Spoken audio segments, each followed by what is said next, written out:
اللهم صل على محمد وآل محمد. أعوذ بالله من الشيطان الرجيم.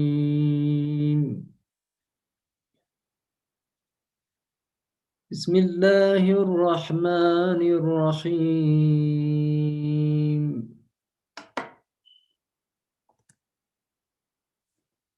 يا أيها الناس أنتم الفقراء إلى الله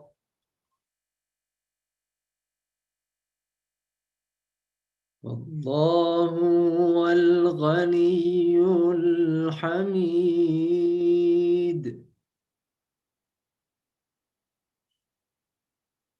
إن يشأ يذهبكم ويأتي بخلق جديد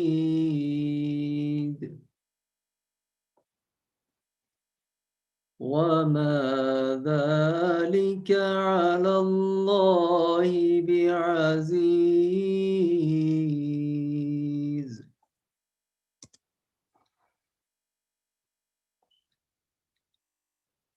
ولا تزر وازرة وزر أخرى وإن تدع مثقلة إلى حملها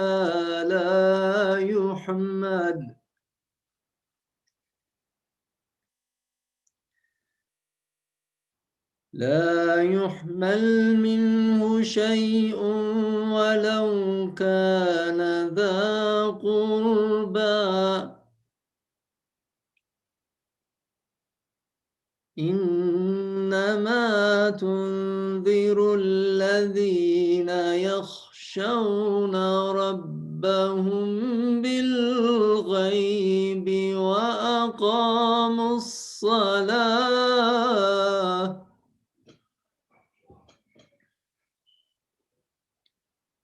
ومن تزكى فإنما يتزكى لنفسه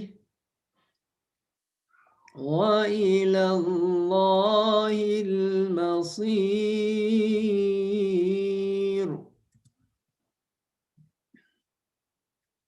وما يستوي الأعمى والبصير ولا الظلمات ولا النور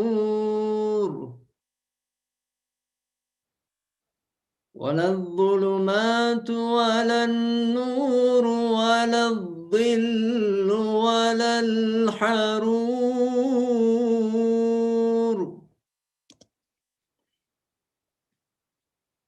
وما يستوي الأحياء ولا الأموات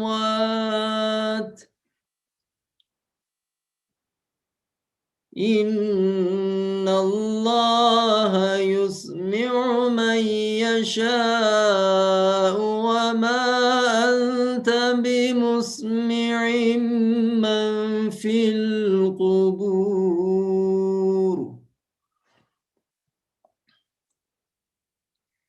إن أنت إلا نذير.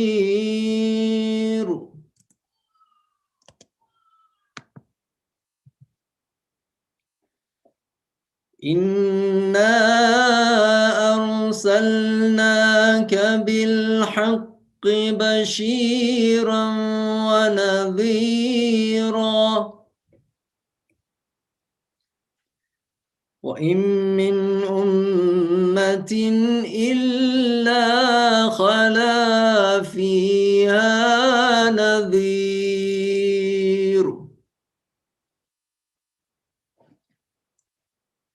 وإن يكذبوك فقد كذب الذين من قبلهم جاءتهم رسلهم بالبينات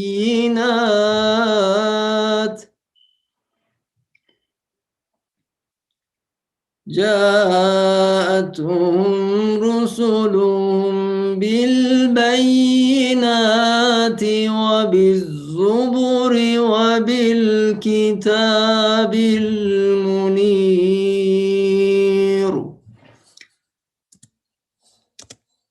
صدق الله العلي العظيم.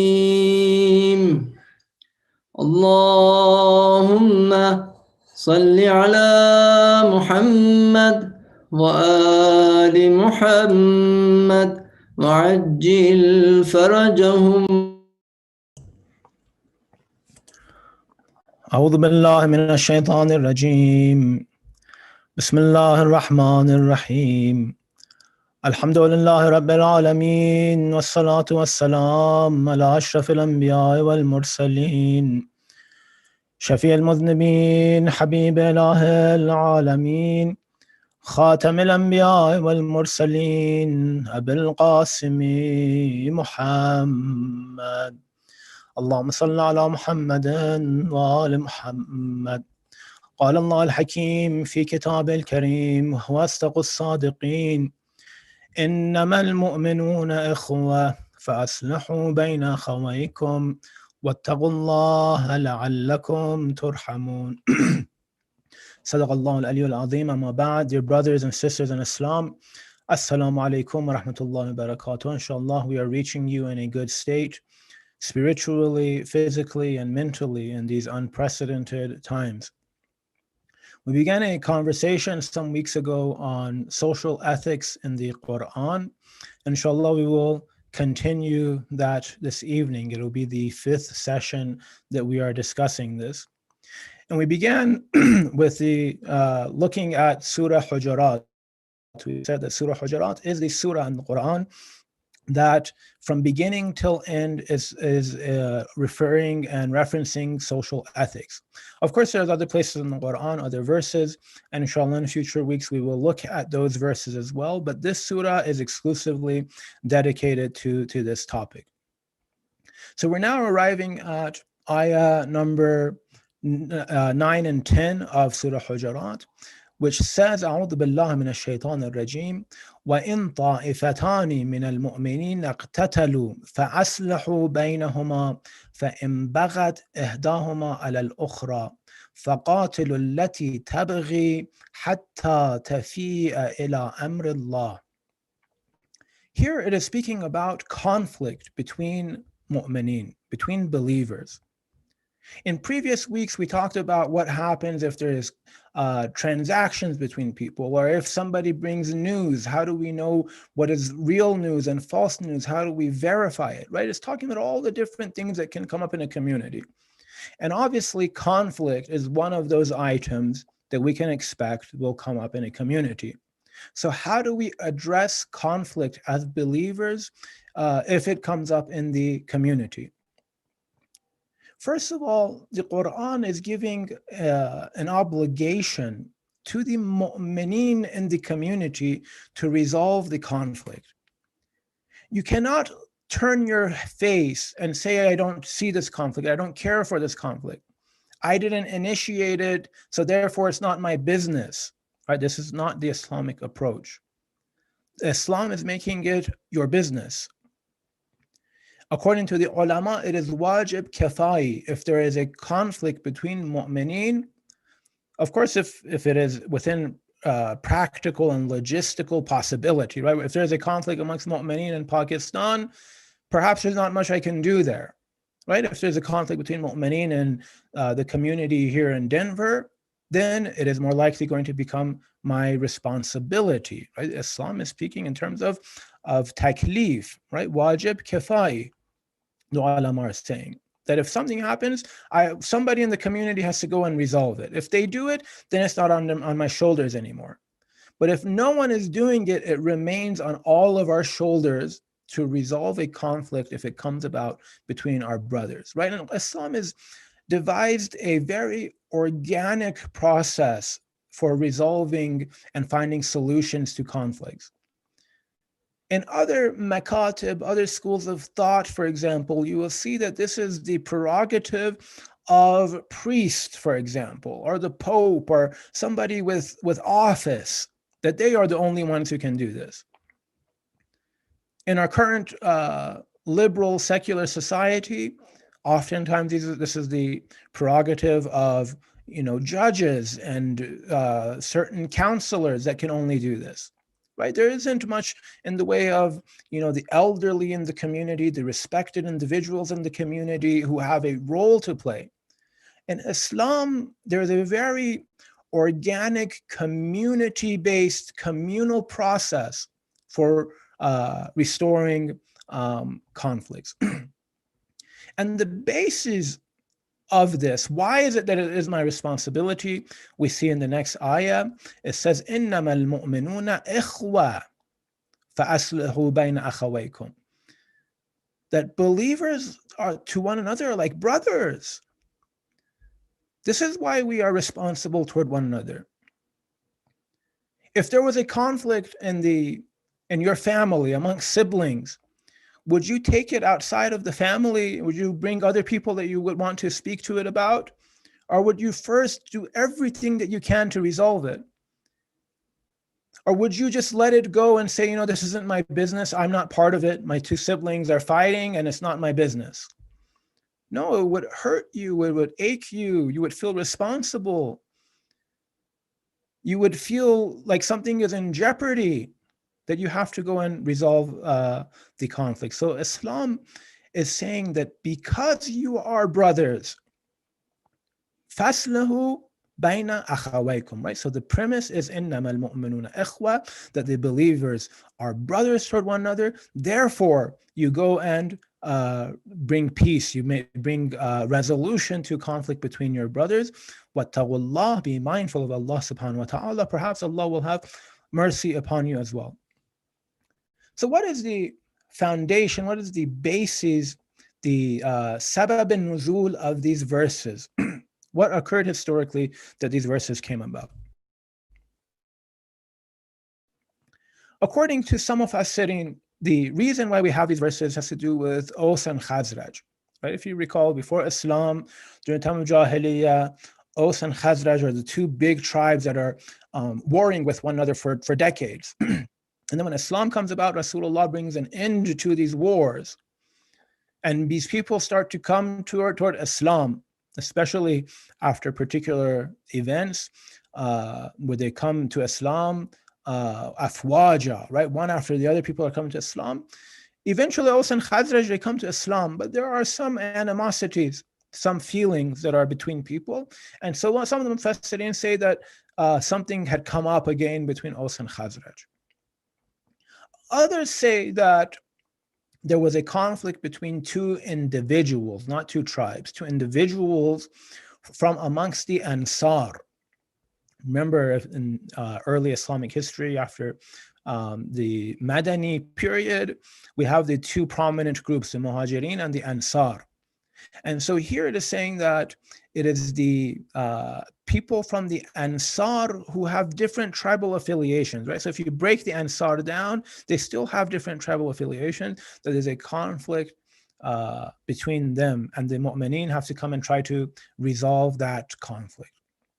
In either case, the Quran is telling us that it is the responsibility of the believers, of the mu'mineen, to come and try to resolve this. Now the question that arises, and I think is very pertinent for us to discuss this in our society, is what is the rubric, what is the measure according to which mu'mineen are going to try to resolve their issues, right? If we want to understand what is my right toward this person, what would define justice between us, what is a good resolution between us, all of these have measures and rubrics, right? Philosophers have been writing about this stuff for centuries, right? Legal systems are being devised all over the world to answer these basic questions.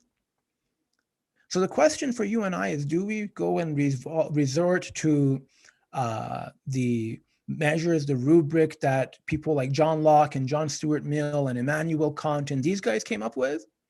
Or do we have somewhere else to look? The Quran has very severe language toward people who resort to judges that are false judges. What are false judges? People, according to Islam, who do not judge according to the Quran, do not judge according to the narrations, the tradition of Rasulullah sallallahu alaihi wasallam. Allahumma salli ala Muhammad wa ala Muhammad. Of course, Islam is going to devise mechanisms for the Ahlul Zimma, people, the Jewish people, the Christian people who are within the Islamic government. They were allowed to refer to their own judges, to be judged according to their own books.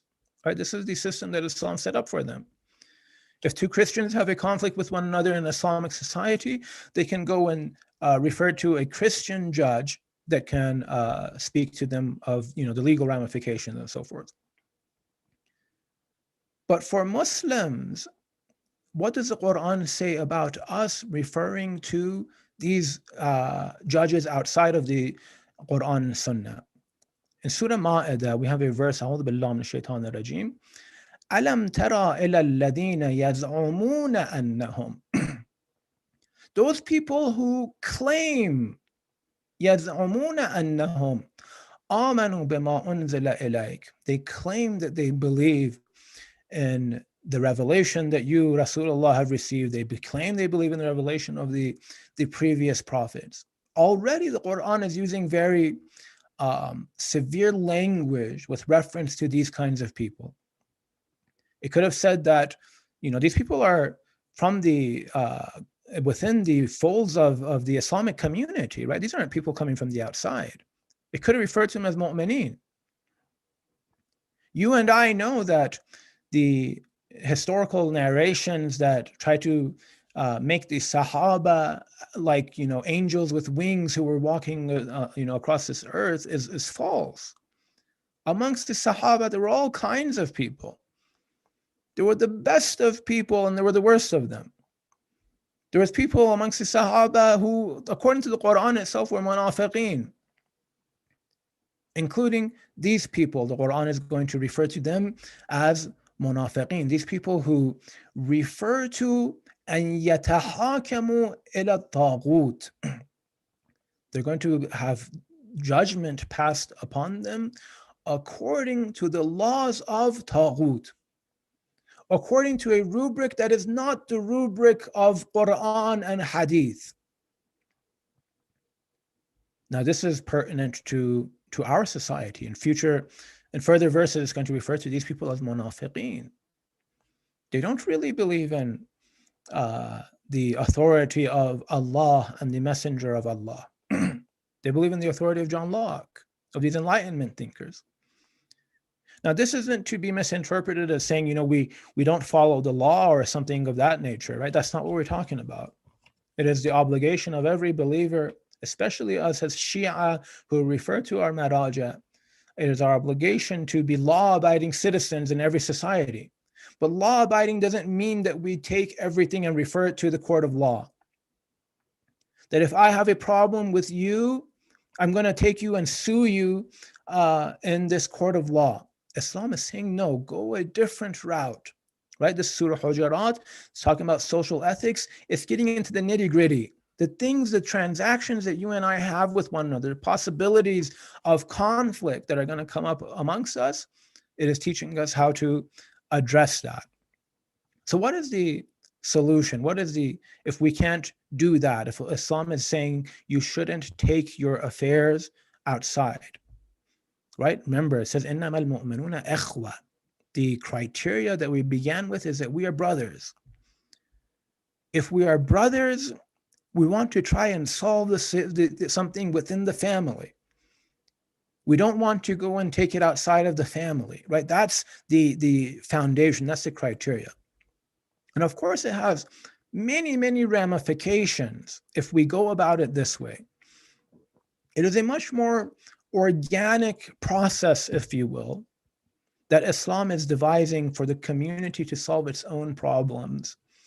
Even if you were in an Islamic society, let's say, right, outside of this conversation we're having right now about our predicament and outside of an Islamic society. Even if you were in an Islamic society, it isn't ideal to take it to the court of law. it is outside of the spirit of brotherhood to do something like that, right? You want to keep it inside of the family, as it were, keep it inside the community. You want to go and take it to the elders, to the respected individuals, to the ulama in the community, people who are trustworthy, who have shown that over the years and decades that they are adil. You want to take the matters to them and have it resolved that way. So the Quran is saying that these people, but this is you go and try to bring peace amongst them through these kinds of methods. And if one of these groups of people show that they are not being conciliatory, right? So the first criteria the Quran is giving us is فَأَصْلِحُوا بَيْنَهُمَا, bring peace between them.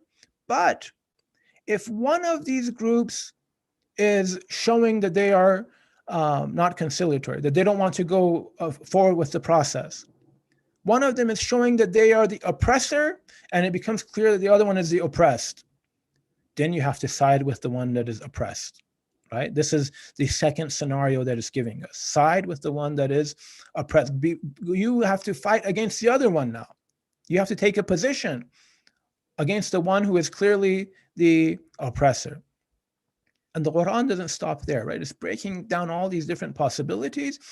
If that person who was not being conciliatory changes his mind, if they come around, then you can, then your responsibility, again, we see toward the end of this verse, فَأَصْلَحُوا بَيْنَهُمَا بِالْعَدْلِ وَأَقْسِطُوا.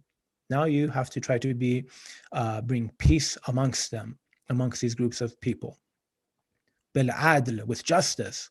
Right? The ulama say that here justice is referring to the fact that if a right has been taken, this has to be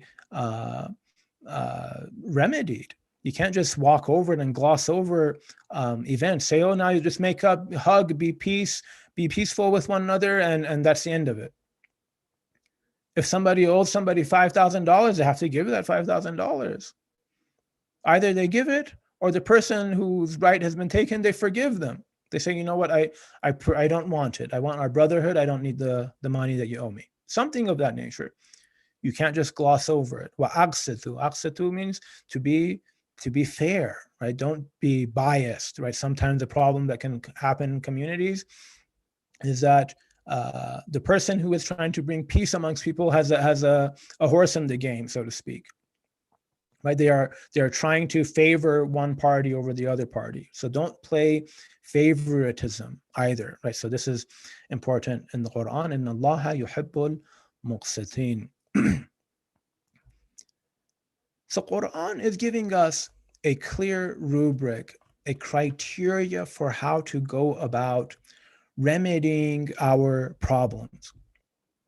And just on a side note, I think living in a secular liberal society, what we often see is the deterioration of relationships because it doesn't happen organically.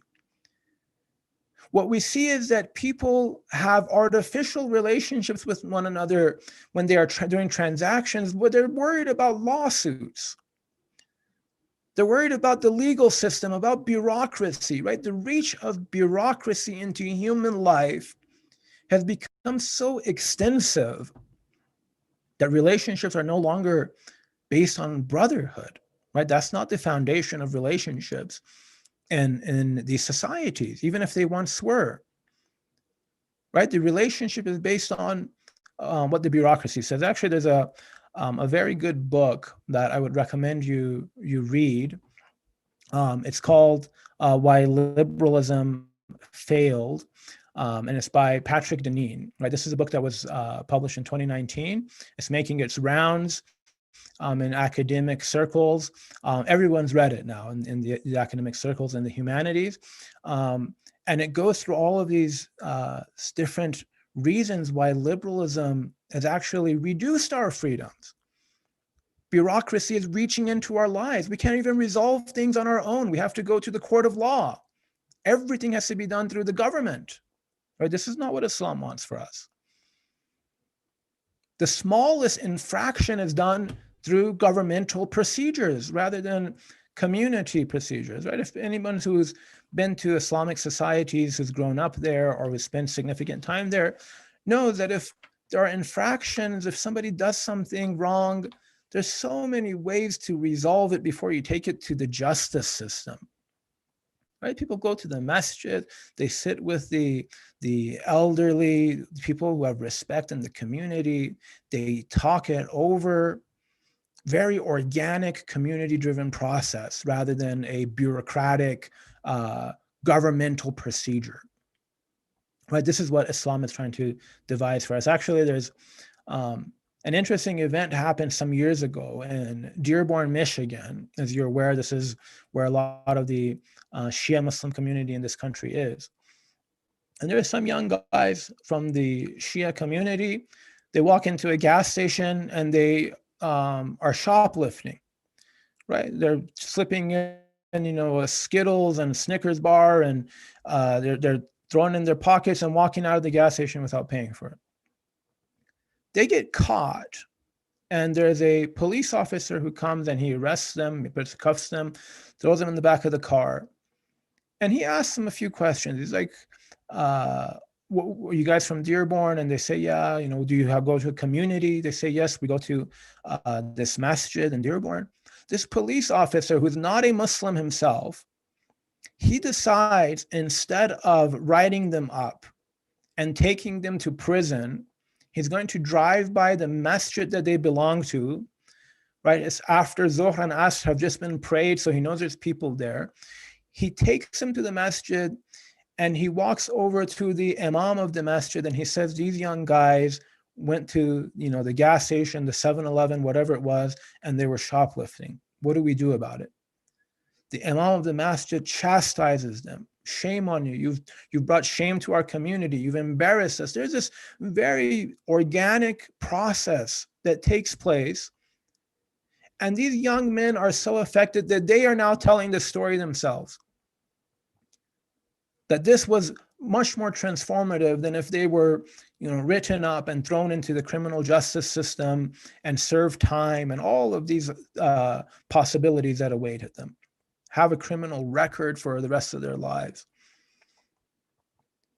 Islam wants us to resolve it in this beautiful, very organic process, right? And especially it's important when we are living in a society that prefers other ways, prefers bureaucracy and legal systems and the criminal justice system and all of this that it prefers is something that we have to pay attention to, inshallah. The foundation is brotherhood. إنما المؤمنون إخوة. There's narration from Rasulullah sallallahu alaihi wasallam. قال رسول الله المؤمن أخو المؤمن. That a believer is a brother of another believer. لا يظلمه. He doesn't oppress his brother. ولا يخذله. And he does not leave him without help. He doesn't abandon his brother. These are very weighty things, brothers and sisters. We're talking about the huquq, we're talking about rights that our brothers have over us in Islam. Meaning what? Meaning that if I don't do it, Allah subhanahu wa ta'ala is going to ask me on the day of judgment. I'm going to be reprimanded for that. La yaslimuhu. When it comes to his brother, he doesn't leave him up to fate. Right? Sometimes the world can be cruel to some of us more than it is to others. Right? Somebody they lose their home, they lose their transportation, they don't have food to eat. The provider in the family passes away. All sorts of things can happen. The nature of brotherhood in Islam is that you don't leave them to fate. You don't just leave them to their own devices. That you go and you try to do something about it. Another narration from Rasulullah is مَثَلُ الْأَخَوَيْنِ مِثْلُ الْيَدَيْنِ. That the example of brotherhood is like that of two hands. Two hands, one a right hand and a left hand. يَغْسُلُ أَحَدُهُمَا الْآخَرِ. How one of them washes the other one. right? If this one, there's some dirt on it, you pour water and use the other one to wash that dirt off, right? In the same fashion, brothers, if you see a problem with another brother, not only are you not going to amplify it, you're going to try to protect it, you're going to try to keep it a secret, and you're going to try to remove it through amr ma'ruf, nahy anil munkar, giving advice to your brother, right? You don't want to see him in a bad state, right? This notion of brotherhood is at the heart of the Islamic theory of society. It's going to be at the heart of something like resolving conflict between people. And so many of the rituals that we have as Muslims, they are geared to emphasize and to remind us of this brotherhood. When you go to Hajj, for example, when you dress in the ihram, rich and poor, people from different backgrounds, different languages, different colors, different nationalities, all of them dressed in the same way, performing the same rituals, doing the tawaf, going between Safa and Marwa. The most prominent feeling that you have is of brotherhood. Why is Islam trying to do this? Set up a community like this. When we perform salat, it says if you do it in jama'ah, it has so much, thousands of more, possibly depending on the size of the jama'ah, more reward than if it was furada. It doesn't want us to pray alone. Islam prefers that we pray in community. Why? To emphasize this brotherhood. In recent years, the brothers and sisters who've gone on the Arba'een walk, they speak about the nature of the warmth that they feel, the true, sincere brotherhood, where no one goes hungry, no one goes without shelter, because of the brotherhood through Abu Abdullah al-Hussein that has been created in that environment. It is said that when the time of our beloved Imam comes, the government of Imam Zaman Ajalallah Ta'ala Faraj al-Sharif is established. At that point, we will see the true nature of this brotherhood, what it's supposed to be. Where one brother, if he has a need, he will put his hand in the pockets of his fellow brother and take what he needs from it. To that extent, that's how close everyone is going to be. That's the brotherhood that Islam is trying to foster and trying to create and make that the heart of our transactions.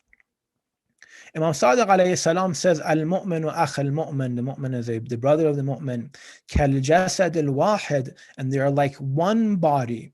وَإِذَا اشْتَكَى شَيْءٌ مِّنْهُ وَجَدَ عَلَمَ ذَلِكَ فِي سَائِرِ جَسَدِهِ. If something perturbs or disrupts or bothers one part of the body, the whole body is bothered. Right? If you have a toothache, your entire body is uncomfortable.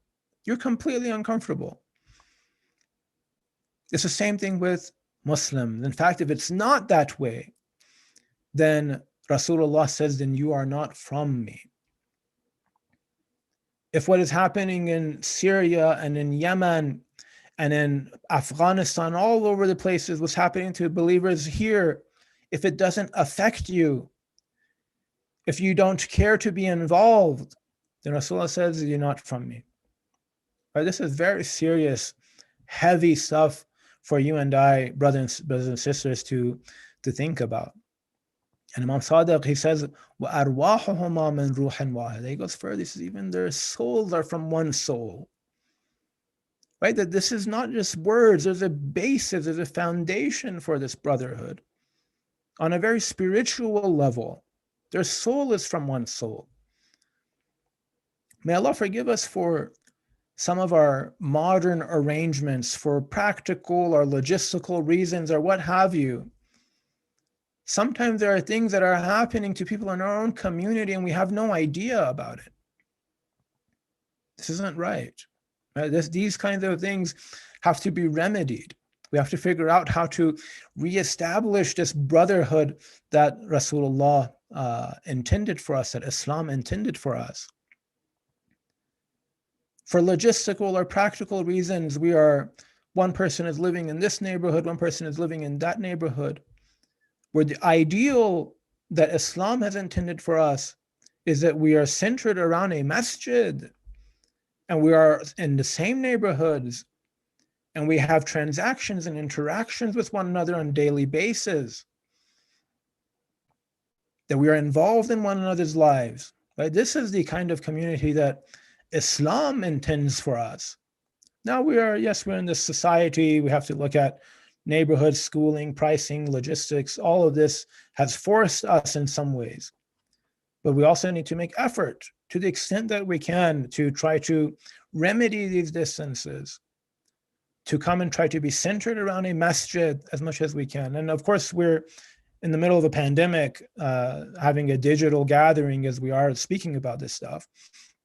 But inshallah, this can be food for thought for once the pandemic is over, right? How we can foster closer brotherhood that fits the ideals of Islam, inshallah. Al-mu'minu akh al-mu'min, Imam Sadiq says, aynuhu, a brother, the brother, the mu'min is the brother of another mu'min. He is his eyes, right? All the information I receive, what I know about the world, I get through my brother. Daliluhu, guide. He is guiding him through the affairs of this dunya. La yakhduluhu, does not wrong him. Wala yadlimuhu, does not oppress him. Wala yaghushuhu, does not cheat him or trick him. Wala ya'buduhu idatan fayakhlufa, does not give him a promise that he is going to contradict. He's going to oblige by those promises. Finally, Rasulullah says, and we won't go into this narration, I'm looking at the time right now, but Rasulullah says, لِلْمُسْلِمْ عَلَىٰ أَخِيهِ ثَلَاثُونَ حَقًّا. A Muslim has 30 rights over his brothers. Rights. It is his haqq. You have to oblige by his haqq. لَا بَرَاءَةَ لَهُ مِنْهَا إِلَّا بِالْعَدَاءِ أَوِ الْعَافِ.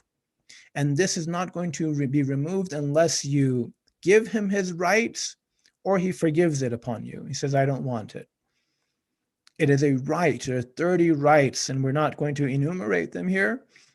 But Rasulullah goes through all of these, inshallah. Perhaps in future weeks we can go through these, where you preserve the reputation of your brother, you preserve your brother if there's being ghaiba, if someone's gossiping about them, you protect their reputation, that you want for your brother what you want for yourself.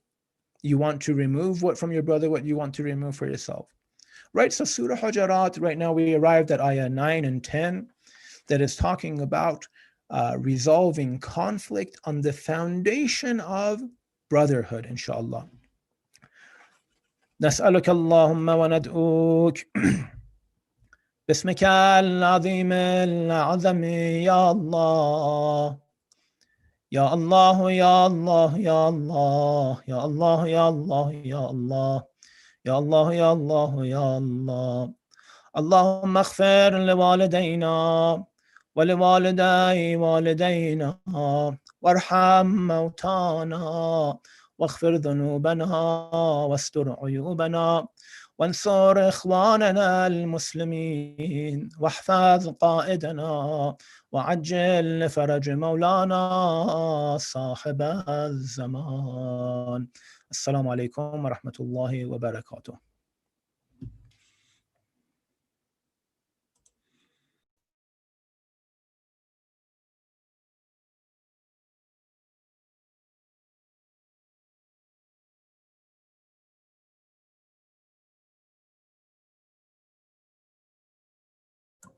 اللهم صل على محمد وآل محمد.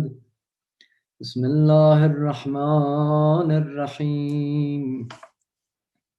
اللهم إني أسألك برحمتك التي وسعت كل شيء وبقوتك التي قهرت بها كل شيء وخضع لها كل شيء وذل لها كل شيء وبجبروتك التي غلبت بها كل شيء وبعزتك التي لا يقوم لها شيء وبعظمتك التي ملأت كل شيء وبسلطانك الذي على كل شيء وبوجهك الباقي بعد فناء كل شيء وبأسمائك التي ملأت أركان كل شيء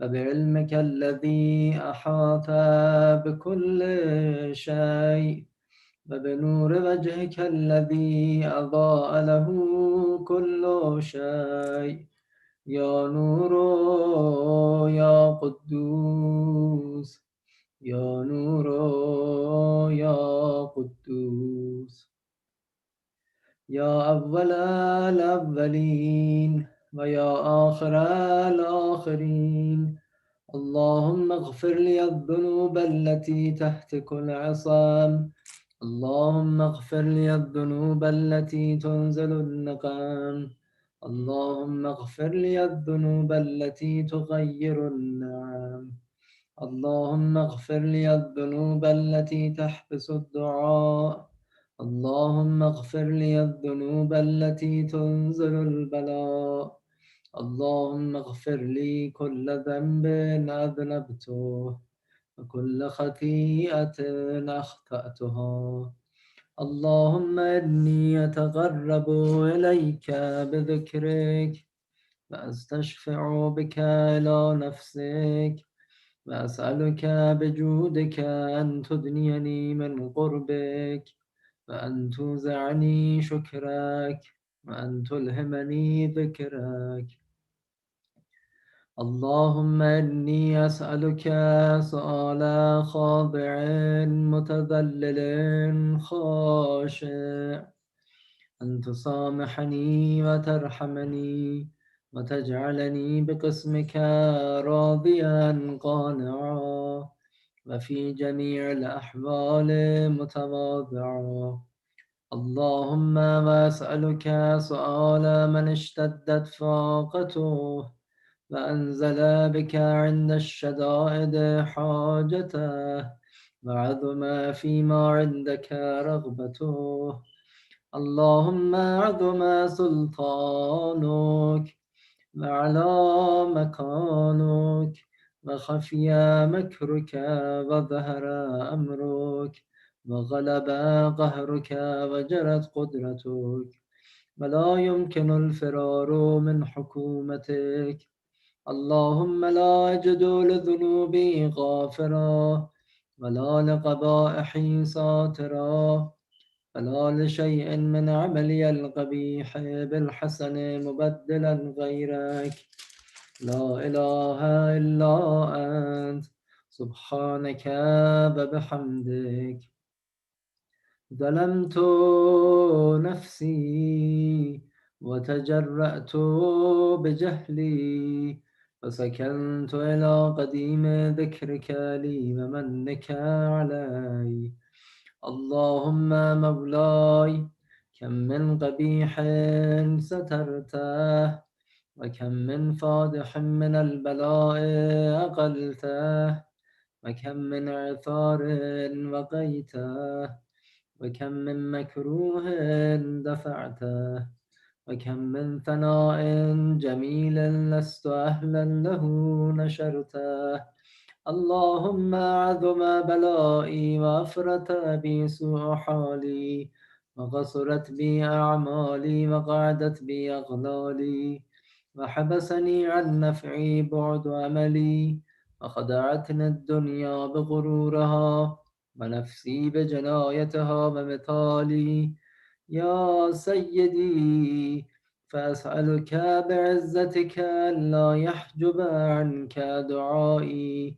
سوء عملي وفعالي ولا تفضحني بخفي ما اطلعت عليه من سري ولا تعاجلني بالعقوبة على ما عملته في خلواتي من سوء فعلي وإساءتي ودوام تفريطي وجهالتي وكثرة شهواتي وغفلتي، وكن اللهم بعزتك لي في كل الأحوال رؤوفا، وعلي في جميع الأمور عطوفا. إلهي وربي من لي غيرك، أسأله كشف ضري والنظر في أمري. إلهي ومولاي، أجريت علي حكما اتبعت فيه هوى نفسي، ولم أحترس فيه من تزيين عدوي، فغرني بما أهوى وأسعده على ذلك القضاء، فتجاوزت بما جرى علي من ذلك بعد حدودك، وخالفت بعد أوامرك، فلك الحمد علي في جميع ذلك، ولا حجة لي فيما جرى علي فيه قضاؤك، وألزمني حكمك وبلاؤك. وقد أتيتك يا إلهي بعد تقصيري وإسرافي على نفسي، معتذرا نادما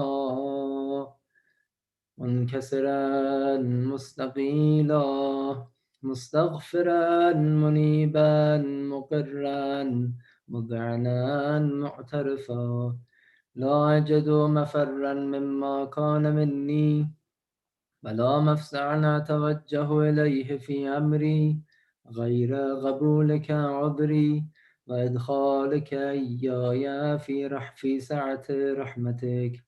اللهم فاقبل عذري، وارحم شدة ذري، وفكني من شد وثاقي. يا رب ارحم ضعف بدني، يا رب ارحم ضعف بدني، يا رب ارحم ضعف بدني.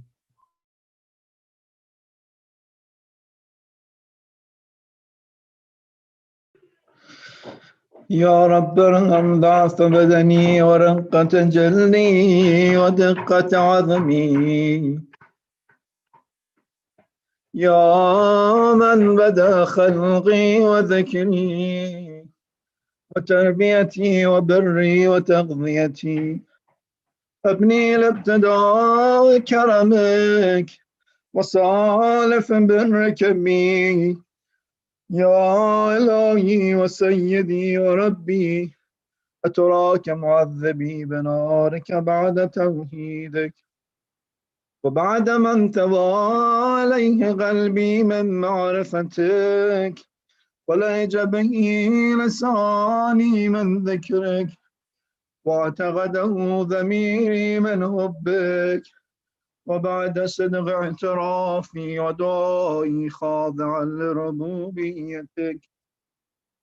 هيهات أنت أكرم من أن تضيع من ربيته، أو تبعد من أدنيته، أو تشرد من آويته، أو تسلم إلى البلاء من كفيته ورحمته. وليت شعري يا سيدي وإلهي ومولاي، أتسلط النار على وجوه فرت لعظمتك ساجدا، وعلى ألسن نطقت بتوحيدك صادقا، وبشكرك مادها، وعلى قلوب اعترفت بإلهيتك محققا، وعلى ضمائر حوت من العلم بك حتى صارت خاشعة، وعلى جوارح سعت إلى أوطان تعبدك طائعة، وأشارت باستغفارك مذعنة. وهكذا الظن بك ولا المعروف، ولا أخبرنا بفضلك يا كريم يا رب، يا كريم يا رب. وأنت تعلم ضعفي قليلا من بلاء الدنيا وغلوبها، وما يجري فيها من المكاره على لهم، ألا أن ذلك بلاء ومكروه، قليل مكثوم يسير بغاء، قصير مدته، وكيف احتمالي لبلاء الآخرة وجليل وقوع المكاره فيها، وهو بلاء تطول مدته ويدوم مقامه ولا يخفف عن أهله، لأنه لا يكون إلا عن غضبك وانتقامك وسخطك، وهذا ما لا تقوم له السماوات والأرض. يا سيدي كيف بي وأنا عبدك الضعيف الذليل الغير المسكين المستكين، يا إلهي يا ربي وسيدي ومولاي، لأي الأمور إليك أشكو، ولما من هذا الجواب تعليم العذاب وشدته، حملة للبلاء ومدته، ولئن صيرتني للعقوبات مع أعدائك وجمعت بيني وبين أهل بلائك وفرقت بيني وبين أحبائك وأوليائك، فابني يا إلهي وسيدي مولاي وربي، صبرت على عذابك فكيف أصبر على فراقك، وابني صبرت على نارك فكيف أصبر عن النذر على كرامتك، أم كيف أسكن في النار ورجائي يفمود، فبعزتك يا سيدي ومولاي أقسم صادقا لئن تركتني ناطقا لأتجن إليك بين ضجيج العامل ولأصرخن إليك صراخ المستصرخين ولأبكين عليك بكاء الفاقدين ولأنادينك أين أكون يا ولي المؤمنين، يا غاية آمال العارفين، يا غياث المستغيثين، يا غياث المستغيثين، يا غياث المستغيثين، يا حبيب قلوب الصادقين، ويا إله العالمين، أفتراك سبحانك يا إلهي وبحمدك تسمع فيها صوت عبد مسلم سجنا فيها بمخالفته وضاعت مع عذابها بمعصيته وحبس بين أطباقها بجرمه وجريرته، وهو يضج إليك ضجيجا مؤمن لرحمتك ويناديك بلسان أهل توحيدك ويتوسل إليك بربوبيتك يا مولاي، فكيف يبقى في العذاب وهو يرجو ما سلف من حلمك، أم كيف تعلم النار وهو يعمل فضلك ورحمتك، أم كيف يحرقه لهيبها وأنت تسمع صوته وترى مكانه، كيف يشتمل عليه زفيرها وأنت تعلم ضعفها، كيف يتغلغل بين أطباقها وأنت تعلم صدقها، أم كيف تسجر زبانيتها وهو يناديك يا رب، أم كيف ينجو فضلك في يتره منها وتتركه فيها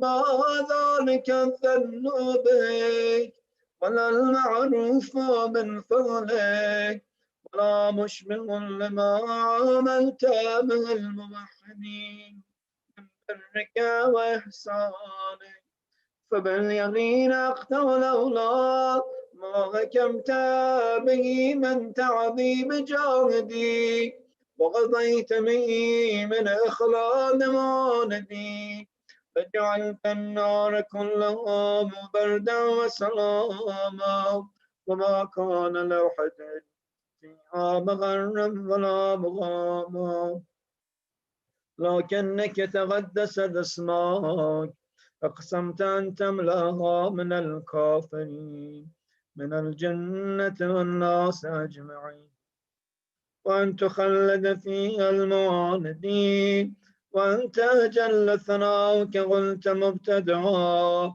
وتثولت بالعنعاب متكرما، فمن كان مؤمنا ومن كان فاسقا لا يستوي. إلهي وسيدي، فأسألك بالقدرة التي قدرتها، وبالقضية التي أتمتها وأكمتها وغلبت من علي أجريتها، أن تهب لي في هذه الليلة في يوم الساعة كل جرم أجرمته، وكل ذنب أذنبته، وكل قبيح أسررته، وكل جهل عملته، كتمته وأعلنته، أخفيته وأظهرته، وكل سيئة الكرام الكاتبين الذين وكلتهم بحفظ ما يكون مني، وجعلتهم شهودا علي مع جواره، وكنت أنت الرقيب علي من ورائهم، والشاهد لما خفي عنهم، وبرحمتك أخفيتهم، وبفضلك سترتم، وأن توفر عني من كل خير أنزلت، أو إحسان فضلت، أو بر نشرت، أو رزق بسطت، أو ذنب تغفر، أو خطأ تستر، يا رب يا رب يا رب يا رب يا رب يا رب يا إلهي وسيدي ومولاي ومالك رقي، يا من بيده ناصيتي، يا وليما بضري ومسكنتي، يا خبيرا بفقري وفاقتي، يا رب يا رب يا رب يا رب يا رب يا رب يا رب يا رب يا رب، أسألك بحقك وقدسك وأعظم صفاتك وأسمائك أن تجعل أوقاتي من الليل والنهار بذكرك معمورا، وبخدمتك موصولا، وأعمالي عندك مقبولا، حتى تكون أعمالي وأورادي كلها وردا واحدا، وحالي في خدمتك سرمدا، يا سيدي يا من علي مؤولي، يا من إليه شكوت أحوالي، يا رب يا رب يا رب يا رب يا رب يا رب، ربنا خدمتك جباري، واشتد على العزيمة جباري، وابلي الجد في خشيتك، والتواب في الاتصال بخدمتك، حتى أسمح إليك في ميادين السابقين، وأسرع إليك في البارز واشتاق إلى غربك في المشتاق وأدنو منك دنو المخلصين وأخافك مخافة المؤمنين واجتمع في جوارك مع المؤمنين اللهم ومن أرادني بسوء فعل ومن كادني فكان واجعلني من أحسن عبيدك نصيبا عندك وأقربهم منزلة منك وأخسهم زلفة لدي فإنه لا ينال ذلك إلا بفضلك وجد لي بجودك وعتف علي بمجدك واحفظني برحمتك واجعل لساني بذكرك لهجا وقلبي بحبك متيما ومن علي بحسن إجابتك وأغلني أثرتي واغفر زلتي فإنك قضيت على عبادك بعبادتك وأمرتهم بدعائك وضمنت لهم الإجابة فإليك يا رب نسبت وجهي وإليك يا رب مددت يدي فبعزتك استجب لي دعائي وبلغني مناي ولا تقطع من فضلك رجائي واكفني شر الجن والإنس من أعدائي يا سريع الرضا يا سريع الرضا يا سريع الرضا اغفر لمن لا يملك إلا الدعاء فإنك فعال لما تشاء يا من اسمه دواء وذكره شفاء وطاعته غنى ارحم من رأس ماله الرجاء سلاه البكاء يا سابغ النوى يا دافع النقاب يا نور المستوحشين في الظلام يا عالم لا يعلم صل على محمد وآل محمد وافعل بما أنت صلى الله على رسوله والأئمة الميامين من آله وسلم تسليما كثيرا اللهم صل على محمد وآل محمد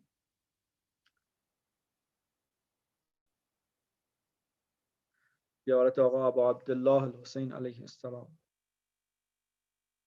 بسم الله الرحمن الرحيم السلام عليك يا وارث آدم صفوة الله السلام عليك يا وارث نوح النبي الله السلام عليك يا وارث إبراهيم خليل الله السلام عليك يا وارث موسى كريم الله السلام عليك يا وارث عيسى روح الله السلام عليك يا وارث محمد حبيب الله السلام عليك يا وارث أمير المؤمنين عليه السلام السلام عليك يا ابن محمد المصطفى السلام عليك يا ابن علي المرتضى السلام عليك يا ابن فاطمة الزهراء السلام عليك يا ابن خديجة الكبرى